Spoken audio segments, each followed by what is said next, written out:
दोस्तों, क्या राजस्थान की राजनीति में अब असली मसीहा की एंट्री हो चुकी है? अभी हाल ही में तो नरेश मीणा ने देवली उनियारा के लोगों को न्याय दिलवाया था, उनकी मांगों को लेकर धरना दिया था और प्रशासन ने करीब करीब उनकी सारी मांगे मान ली थी और कार्रवाई भी शुरू हो चुकी है। लेकिन नरेश मीणा ने अब एक और बड़े आंदोलन का ऐलान कर दिया। दोस्तों, भगत सिंह सेना के सुप्रीमो नरेश मीणा ने अब बजरी माफियाओं और सरकार के दिग्गजों के खिलाफ आर पार की जंग का ऐलान किया। अलीगढ़ के उखलाना में नंगे पैर रहने की शपथ और 4 बड़े नेताओं को विधानसभा से बाहर रखने का प्रण नरेश मीणा के तेवर बता रहे हैं कि मरुधरा में कुछ बड़ा होने वाला है।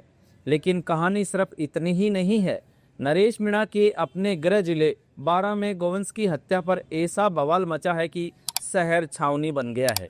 लाठीचार्ज, पथराव और धारा 163।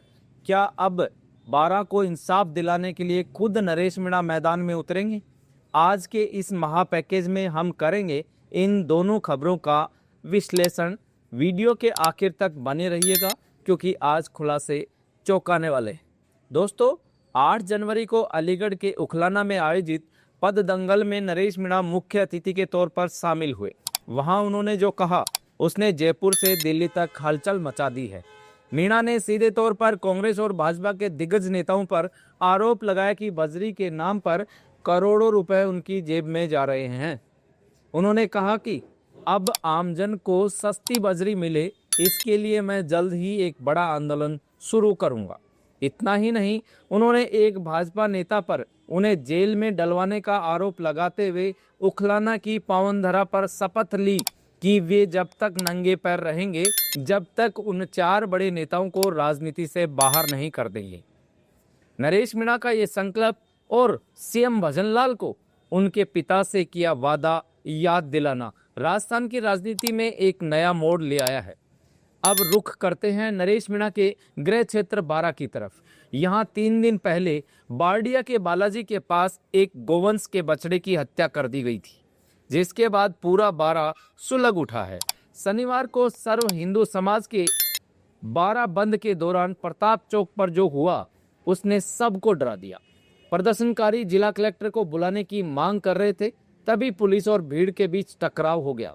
हालत इतने बिगड़े कि पुलिस को जबरदस्त लाठीचार्ज करना पड़ा और भीड़ को तितर बितर करने के लिए आंसू गैस के गोले छोड़े गए। प्रशासन ने स्थिति को बेकाबू होते देख शहर में धारा 163 लागू कर दी और चप्पे चप्पे पर भारी पुलिस बल तैनात है। नरेश मीणा हाल ही में टोंक के आंदोलनों से पीड़ितों और शोषितों के मसीहा बनकर उभरे हैं।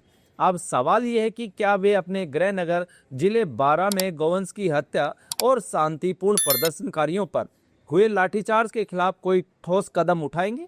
बारां की जनता और गो भक्त अब उनकी ओर देख रहे हैं। हालिया उपचुनावों के बाद नरेश मीणा का कद इतना बढ़ चुका है कि प्रशासन भी उनके नाम से सतर्क रहता है। क्या बजरी आंदोलन के साथ साथ वे बारां के इस मुद्दे को भी विधानसभा तक ले जाएंगे? राजस्थान की जनता अब उनके अगले कदम का इंतजार कर रही है। साथियों, राजस्थान की इस बदलती राजनीति में नरेश मीणा का उदय कई दिग्गजों की नींद उड़ा रहा है। क्या सस्ती बजरी के लिए उनका आंदोलन सफल होगा और बारां में गोवंश को न्याय मिलेगा या नहीं? अपनी राय कमेंट बॉक्स में जरूर दें।